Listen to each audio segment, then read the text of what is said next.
रहमत इलाही गुनाहों की बख्शिश का आखिरी ज़रिया है, क्योंकि अल्लाह रब्बुल आलमीन अपनी रहमत से बहुत से गुनहगारों को बख्श देगा।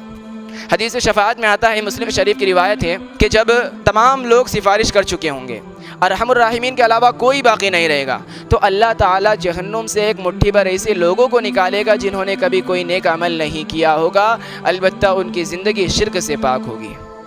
इसलिए कभी किसी मोमिन को मायूस नहीं होना चाहिए, नाउमीदी का शिकार नहीं होना चाहिए, मायूस नहीं होना चाहिए। उसकी रहमत से मायूसी कुफ्र है। याद रखो, गुनाह ख्वाह कितने ही ज़्यादा क्यों ना हो, अल्लाह रब्बुल आलमीन की रहमत उससे कहीं ज़्यादा है। अल्लाह ताला अपने गुनहगार बंदों को खिताब करते हुए फरमाता है, या इबादी अल्लज़ीना असरफ़ू अला अनफुसिहिम ला तक़नतू मिन रहमतिल्लाह इन्नल्लाह यग़फ़िरुद्दुनूब जमीआ इन्नहु हुवल गफ़ूरुर रहीम। ए मेरे वो बंदो जिन्होंने अपने नफ्सों पर ज़्यादती की है, अपने नफ्सों पर जुल्म किया है, ला तक़नतू मिन रहमतिल्लाह, अल्लाह की रहमत से मायूस ना हो जाओ। इन्नल्लाह यग़फ़िरुद्दुनूब जमीआ, अल्लाह ताला तुम्हारे तमाम गुनाहों को माफ़ कर देगा। इन्नहु हुवल गफ़ूरुर रहीम, वो बड़ा मुआफ़ करने वाला, बड़ी रहमत वाला है। याद करो, जब 99 बेगुनाहों का कातिल जब अपने गुनाहों पर नादिम हुआ, शर्मिंदा हुआ, तौबा की फ़िक्र लायक हुई, लोगों से दरियाफ़्त किया, एक आलिम के पास पहुँचा और उस आलिम के पास जाकर कहने लगा कि मैंने 99 आदमियों का कत्ल किया है, तौबा की कोई सूरत बाकी है क्या? उस आलिम ने कहा, तुमने 99 आदमियों का कत्ल किया है, तुम्हारे लिए तौबा की कोई सूरत बाकी नहीं।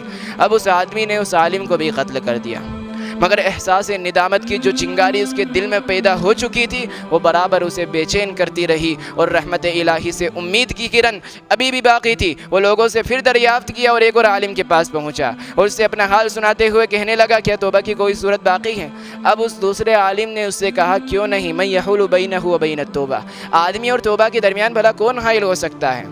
और आलिम ने उस आदमी को मशवरा दिया, इदहब इला अर्दि कदा व कदा फ़इन्न फ़ीहा रिजालन सालिहीन फ़अब्दिल्लाह मअहुम, फला फला सरज़मीन में चले जाओ, वहाँ नेक लोग रहते हैं, उनके साथ रहकर अल्लाह की इबादत करो, यही तुम्हारे लिए नसीहत है। अब वो आदमी उस आलिम की नसीहत पर अमल करते हुए उस बस्ती की तरफ रवाना होने लगा। अभी रास्ते ही में था कि मौत का वक्त आ पहुँचा। रहमत के फ़रिश्ते भी आ गए, अज़ाब के फ़रिश्ते भी आ गए। रहमत के फ़रिश्ते कहने लगे, हम इसकी रूह कब्ज़ करेंगे। इन्नहु जाअ ताइबन मुक़बिलन बिक़ल्बिही इलल्लाह, इसलिए कि उसने अल्लाह रब्बुल आलमीन से खालिस दिल से तौबा की है। अज़ाब के फ़रिश्ते कहने लगे, नहीं, हम इसकी रूह कब्ज़ करेंगे।